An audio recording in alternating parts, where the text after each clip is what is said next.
Hello everybody and welcome back to Sweet Magnolias, where I like to make videos on homemaking, motherhood, and marriage. In today's video, my mom is back and she's going to be answering some questions that you guys asked her over on Instagram relating to being a homemaker and a mother. Okay, so the first question is, how do you recover from burnout and or feeling a lack of contentment? Well, I think that's a common thing when you stay home every day with your children, is to get burnt out really quickly. A lot of times you just don't feel valued like you should, and so you just feel like you're being taken for granted, so you burn out very quickly in situations like that. I would say just make sure that you take time for yourself. Whether it's, I know we would have times that I would just say, okay, we're having quiet time. You remember quiet time? I remember quiet time. And that was usually when I was at my wit's end and I needed a break. So I would send everybody to their room and I'd say, you go in your room, as long as you're quiet, you know, you can play quietly. I need some time. And I would just have a little bit of time for myself to either get caught up on something or just sit down and maybe, if I had started a book, you know, take a few minutes to read a book and just get a little bit of escape time. Whether it might even be spending time alone with your Bible and prayer time. Maybe you just need that during the middle of the day when things are stressed out.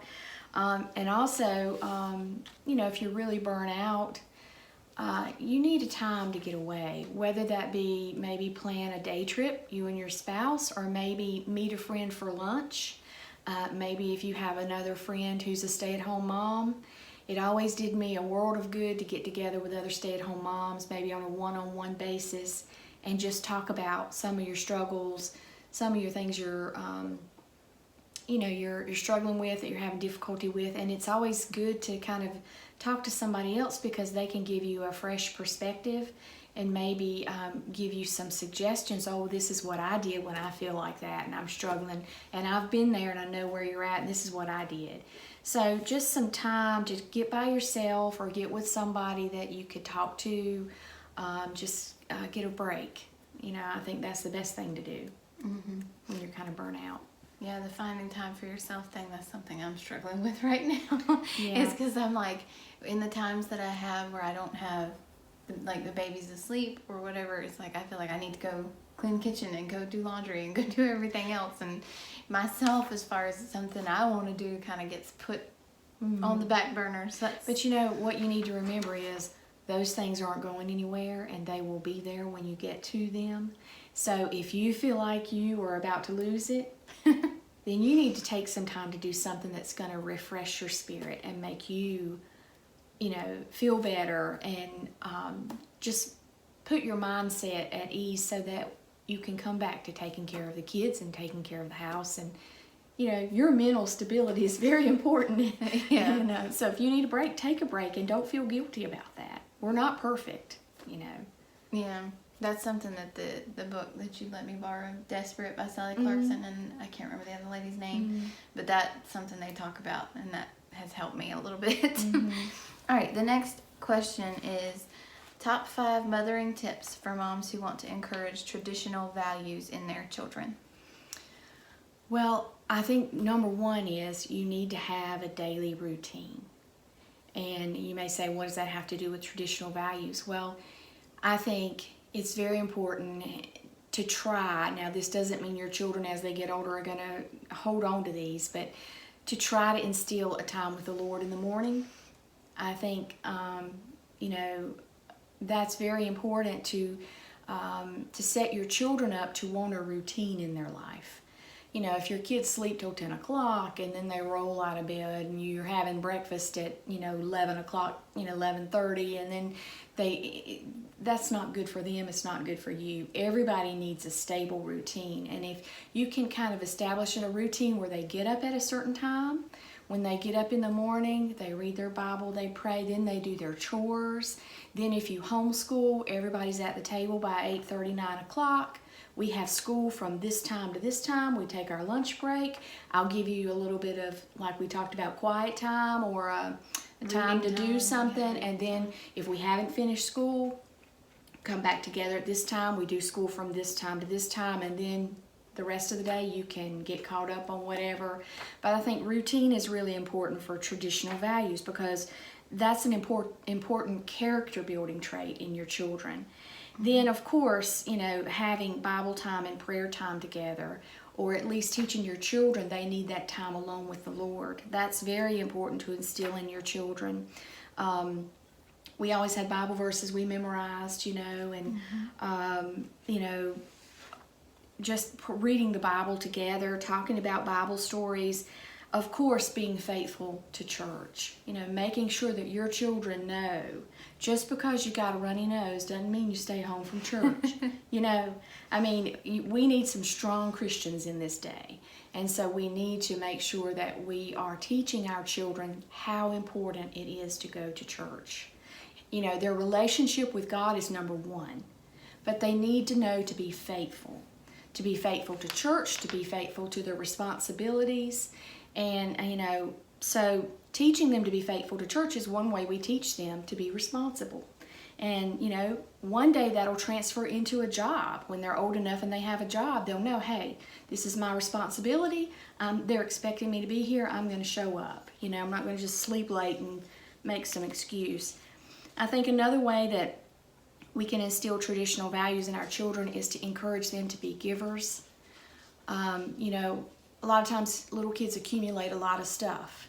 And if you find that they're not playing with a lot of those toys or whatever, or maybe they outgrow some clothes, I think it's good to make them a part of packing those things up to pass on to somebody else who might can use them and get a blessing out of it. Also, if your children do chores and they get paid an allowance, you need to make sure that you teach them that 10% goes to God. And if you want to save, maybe, I know your younger sister Hannah, I remember when she was younger, she loved animals. And she wanted to save up for the Humane Society.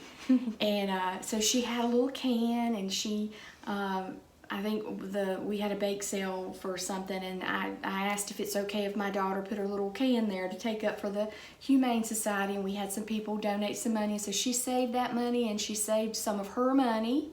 It's got to be a personal sacrifice as well. If you're giving, you need to feel it, yeah. So she put some of her money with it, and she went, and I think we went to Dollar Tree or somewhere, and she bought a bunch of little pet toys, and then we bought some dog food, and I took her to the shelter, and she donated it, and that just made her feel so good. Things like that are good to instill in your children. You want your children to have a grateful, thankful heart and to be givers. We don't want selfish people. We don't need selfish children. We've got enough of that in this world. So instilling giving, encouraging them to give, and when you see them with a giving heart and they want to do something, you need to really praise them for that. That's important.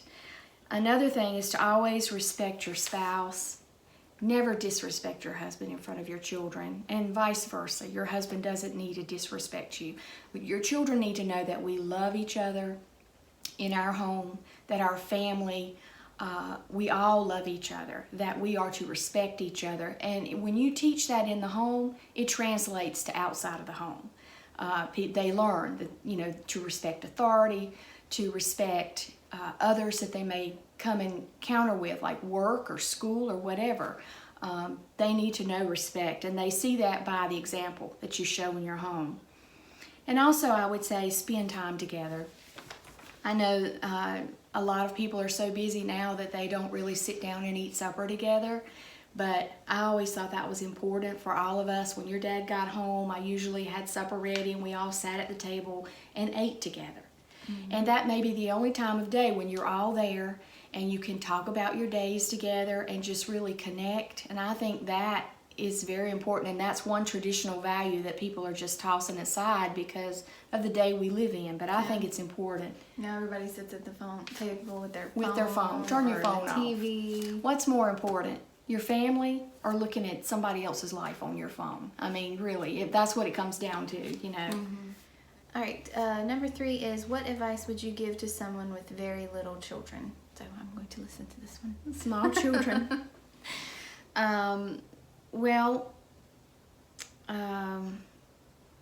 It's been a long time since I had very small children. I would say one thing is, naps are always good. And I know that when your children are really small and they wake up in the middle of the night, your sleep pattern is kind of crazy, just like theirs is. And you know, what do? We always try to make sure they get a nap, but we don't. So I would say, yes, you know, your laundry hamper may be full of clothes and your sink may be full of dishes, but if you're tired and you get that child down for a nap, take a nap. Enjoy that time that you can catch up on your sleep, because you're probably going to be waking up in the middle of the night again. So I think that's important. I think another piece of advice I would give is don't expect perfection. You know, you want this fairy tale of your house being spotless and your kids, you know, everything, wearing the cute clothes and, you know, and they're never messy and, you know, everything's done and caught up and it's just a fairy tale, and that is a fairy tale. Fairy tale for a reason. It does not exist, okay? So don't strive for perfection. Just remember that this is a marathon that you're in. You're in it for the long haul. You know, it's a gradual progression. You're learning as you go, and just be kind to yourself is what I would say. Well, I had a few more things, but I have already talked about making time for yourself when you have some, kids, and then a daily schedule, which is very important. And that can be important when you have small kids.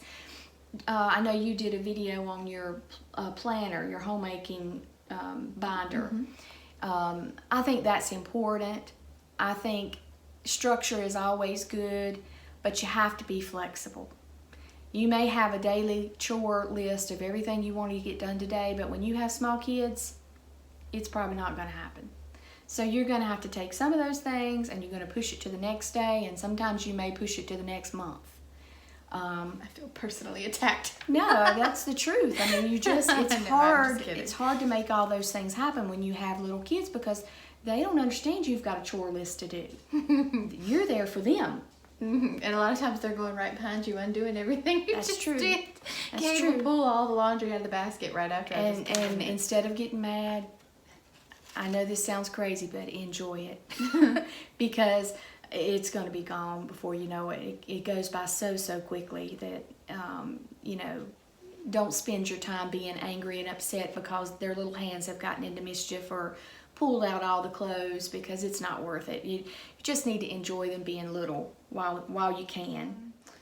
Number 4 is advice for someone who doesn't have a close relationship with her mom. Well, what I would say is that you can find a lot of women that are older than you that you can look to for advice and encouragement.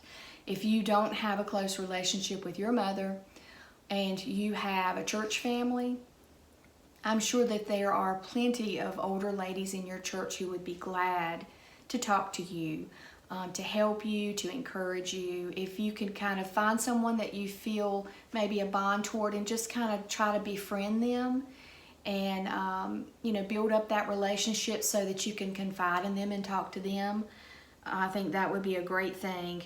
They have a lot of wisdom, and most of them will gladly give it if you ask. Then also, you know, if you have a rocky relationship with your mom, I would just say take the high road. You know, just always try to be respectful. I wouldn't try to make the relationship worse. I would try to take the high road and be respectful. And if you need to, limit your time with that person. You know, if it's a toxic situation, just you know, limit your time with them and find someone else to fill that void that you can get advice and wisdom from.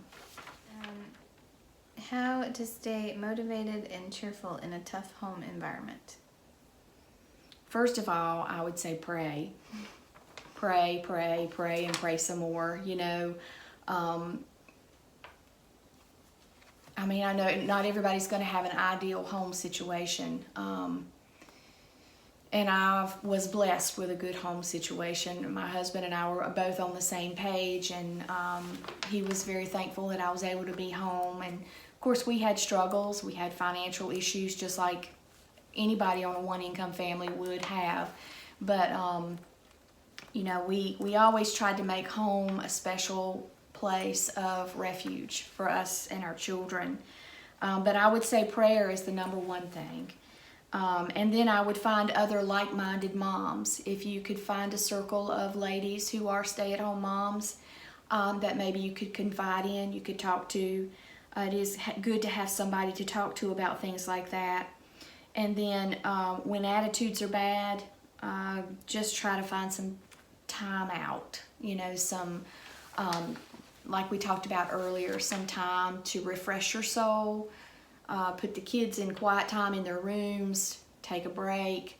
And if you and your husband, you need to make sure y'all have time together. So schedule somebody to babysit the kids that you trust. And if it's nothing but go out for coffee, you need to have some time to talk about things without the kids there. And so that would be my advice. I like the next one. It's tips on being an old soul in a modern world. I always feel like the odd one out. And I know you're an old soul, and I get that from you. So we like all the old stuff and very old-fashioned minded and old houses and past decades. Well, the only thing I can say to that is feed your spirit.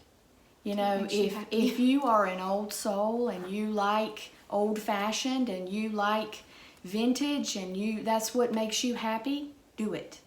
There's nothing wrong with it. It's not unbiblical. It's not unscriptural. God's not displeased. Do it. Whatever feeds your soul and helps you stay happy and content in this world, you need to do that. And I thought of the scripture. I meant to look it up before we started this interview, but I think it's Philippians 4:8. The whatsoever things are pure and lovely and virtuous, and think on those things. That scripture verse goes right along with feeding your soul. Those things that make you happy as an individual, you need to just take time to enjoy those things. That's my channel verse. That's what's in my description box of all my videos. Okay. But I spent a lot of time as a teenager trying to fit in and do, buy the things that everybody else bought or do the things that everybody else did. I think everybody goes through that where you just want to fit in so bad, and everybody's just trying to fit in so bad. But when you start doing what you like and what makes you happy, then that's when you're happy. It's like you're free. You're no longer in bondage to feeling like you got to be put in that little mold that everybody else is in. We're not copies of each other. We are unique. We are all special and unique and have our own gifts and abilities and interests, and that's a good thing, So you need to feed that. All right, number 7 says, I finally left the workforce this week. What should I do first as a homemaker? Any transition tips? Well, I would just say be prepared to struggle. That's a big transition, and it's not, you're going to probably feel like you've got a burden lifted at first, but once you get into the nitty-gritty of actually being at home and not going to work, you're going to struggle with some things. You're going to struggle with your self-worth, your value. You're going to feel like you're being unproductive because you're not getting a paycheck, you're going to have those struggles. And I would just say be kind to yourself and expect that adjustment period. And then once you get through some of that, like I said earlier, make sure that you establish a daily routine. Just like if you were going to work, you get up at a certain time, you make breakfast, you prepare your day, and try to think of it as your work day. Even though you're not getting paid for it, you need a routine. It's still a job. It is still a Treat it job. like a job. Yeah. Let's see. What were your, this is the one we were talking about. What were your go-to quick and easy meals for your kids growing up that were crowd pleasers? Well, I was trying to think. I'm like, I don't remember what I cooked. So I asked my daughter Hannah, and she said, well, I remember eating a lot of chicken casserole. I told her we joked all the time that we ate so much chicken growing up. I'm surprised we didn't grow feathers. Well, chicken was cheap and easy. You can do a lot with chicken. Mm-hmm. But my husband loves chicken casserole, and when the kids were younger, they liked chicken casserole. So I would do a lot of that, and it would be like the easiest recipe in the world, because I would take my chicken and just cook a couple of chicken breasts in a pot, and then I would shred the chicken, and I would add a can of cream of celery and cream of chicken soup to the shredded chicken. I'd toss in just a little chicken broth from cooking the chicken, and then I'd put in a casserole dish, and then I took like stovetop stuffing, or sometimes I would actually use the store brand because it was cheaper than stovetop. You got to stretch the budget, But I would just moisten it with the broth from the pot where I cooked the chicken, and then I'd put it on top, bake it for 20 minutes at 350. It was the easiest recipe in the world. And I'd probably make macaroni and cheese with that, because what kid doesn't like macaroni and cheese? But then we also did a lot of homemade pizza. The store-bought pizzas can be pricey, and if you're on a budget, even the restaurant pizzas can be pricey unless you have some coupons. So we would buy the little packs of pizza crust mix, and we would I add water to it. I'd get the kids to help me. They liked making the pizzas, and we'd spread the dough out, and then I'd buy the pizza sauce, and then we could put our own toppings on it, and I would usually make 2. And so we did that a lot. And then I did a lot of spaghetti, because spaghetti is cheap and it makes a lot, and it's like a 1-dish meal. You do a garlic bread and spaghetti and a salad, and it's a good meal, and it's quick. And I remember making stuffed shells, a lot of pasta dishes. Kids like pasta for the most part, and so a lot of pasta dishes. You can make those relatively cheaply, and you can make a lot of it. And so the next day you could do it for lunch even. You did a lot of crock pot, like soups and stuff, too. I did do a lot of soups. As the kids got older, they didn't really like the soup as much. I did. I've shared a couple of your soup recipes on YouTube. The chicken and wild rice soup. That's a good one. Chicken and dumplings, taco soup. I think I've done all 3 of those on my channel. Chicken and dumplings is a good, I did that a lot too, because it's a 1-dish meal. Those were my favorite things to do. Easy. Yeah. While we're on the subject of cooking, this is a little off the cuff, but somebody had asked me when I would ask for ideas for another video with us, something about learning to cook, like how to learn to cook when you don't know how to cook. Mm-hmm. Do you have any advice on that? Well, there's so many resources now with social media. You don't even need cookbooks anymore. Yeah, you don't. Although I have she a lot has of cookbooks. A bazillion cookbooks. I don't know what it is. I love cookbooks. I like older cookbooks. I have cookbooks, but I don't have as many as her.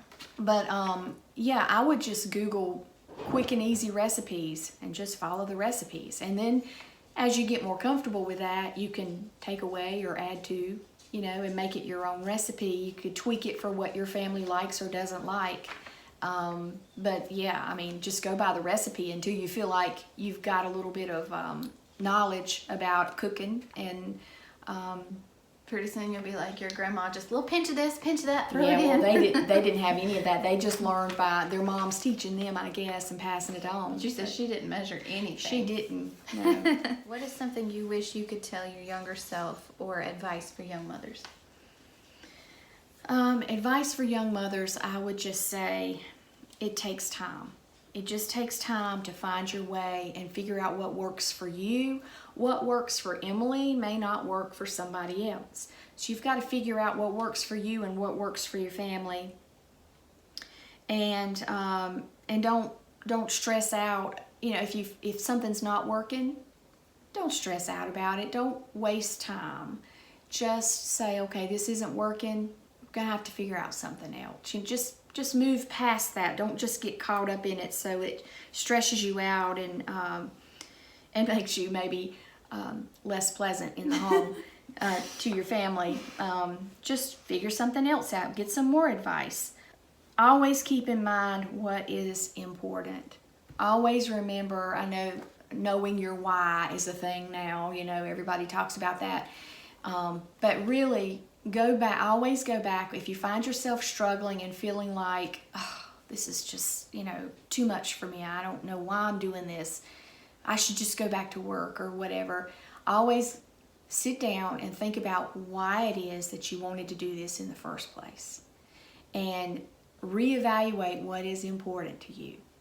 And if you find that the same things are important to you now that were when you decided to come home and be with your family and take care of your children, then you just need to refocus. You just need to, I would say, maybe even write that down on a card and put it somewhere. And when you're having moments of doubt or struggle, go back and read it and just kind of reinforce why you decided to be home, and just take solace in that you're doing the right thing. You're doing what you felt called to do. Even though it's hard and it's a struggle, it'll be worth it. You'll never ever regret it. I have never ever regretted being a homemaker, staying home with my children, watching them grow up. I know homeschooling may not be for everybody, but I've never regretted any of that. In fact, I would say in terms of my life, and I'm not that old yet, but I would say that's probably the greatest thing I've ever done in my life, is be a homemaker and stay home and raise my children. How did you manage to raise resilient and God-loving children in a world that has lost faith? I think just staying faithful. You can only do the best that you can do. And when your kids grow up, they're going to make their own decisions. And they may not make the decisions that you would make for them. But you have to take solace in the fact that while they were home, you did the best that you could to instill your faith in them and teach them in the truths of God's Word. And you pray hard every day for your children, even when they're grown up. You pray for them every day that God will lead them and guide them and help them. Also, you need to remember that your kids are watching you, and you need to live your faith every day in front of them. Your actions speak louder than your words. You can talk to them till you're blue in the face, but if they don't see you living that in front of them, I doubt it's going to make an impact in their life. So you really need to make sure that you walk your faith in front of them every day and they see your example. And then when you mess up, I know there have been times in our house when I lost it. There's always times like that when Mom loses it. And you get mad and you blow up maybe. But I think the important thing to do is to show, yeah, we all make mistakes, but I'm gonna apologize because that was wrong of me. I should not have lost my cool about that. I'm sorry that I said those things to you. It goes back to that respect and love that you show each other. I think even if you lose it, if you go back and handle it in the right way and you apologize, if you were in the wrong, you apologize and say, I'm sorry that Mommy lost it. Most of the time your kids are going to understand, and that's being a good example. You're showing them, hey, we all mess up. It's what you do after you mess up. Are you gonna repent? Are you gonna make things right? And I think that's important, as an example in front of your kids. But do I expect my kids to grow up and be perfect? No. But I do pray every day that they will use what we taught them in the home to make their decisions and live their life. But it's ultimately up to them at a certain point, How to bring up the subject of wanting to be a homemaker to your spouse?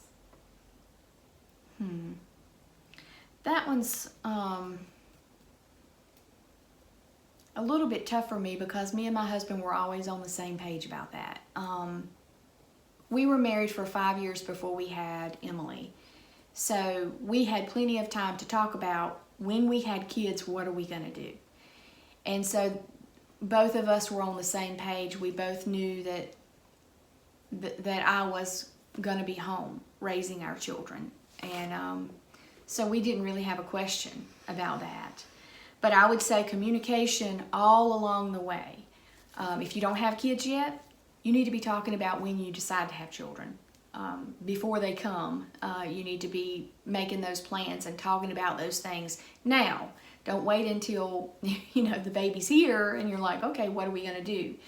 Because if you're not on the same page, it's a little late to start working on that. So I would start communicating that now to each other. Because you need a plan. And if you're not on the same page, maybe you can somehow reach a compromise. But you need a plan in place. So that would be my advice. Yeah, and I wouldn't just, I of course don't have as much experience as her, but I wouldn't go to your husband and be like, well, I'm just going to stay home and you're just going to have to deal with it. Yeah, that's not a good idea. approach. You need to come some at you need wisdom to about how to handle that. go to him with, a calm, loving spirit and explain why you want to be a homemaker, why you want to stay home with your kids. And I mean, that he may not agree with you, but if he understands why, and you don't come at him from this perspective of, this is what I'm staying home, then that conversation will go smoother. I'm gonna pound your face. Okay, all right, this is the last question. What is your favorite part about being a grandma? I guess it takes me back to when my kids were little, and I get to hold them and snuggle them and read stories to them and all the things that I used to do with my kids when they were that age. So, it's like I get to relive being mama, of a little baby. But you get to send them home. I do get to send them home, but I don't know. It's just they're just precious, I mean, who would not want to be a grandma, I don't know. They just bring joy to your life, and you look forward to seeing them, and it's just refreshing, and you get to see the world through little innocent eyes again, and excited, when Cade gets old enough to go on little walks with me, and he's walking, and it'll be nice to be able to show him the little bird's nest or the butterfly and get to see his excitement about those things. And but it is like just reliving when you had small children and you could share those things with them and see the excitement. So yeah, and you get to have all the sweet parts, but you don't have to raise them again. Yeah, deal with the hard parts. It's like your reward, or after having children and raising children, grandchildren are like your little reward. They are that God gave you. That's all the questions we had. We've been talking for 33 minutes, so we're going to wrap this up. But thank you for being willing to sit down with me again and answer questions. I know everybody appreciated it. And so if you enjoyed this video, make sure that you give the video a thumbs up. Also, subscribe to my channel if you want to see future content from me. And I will talk to you guys in my next video. Bye.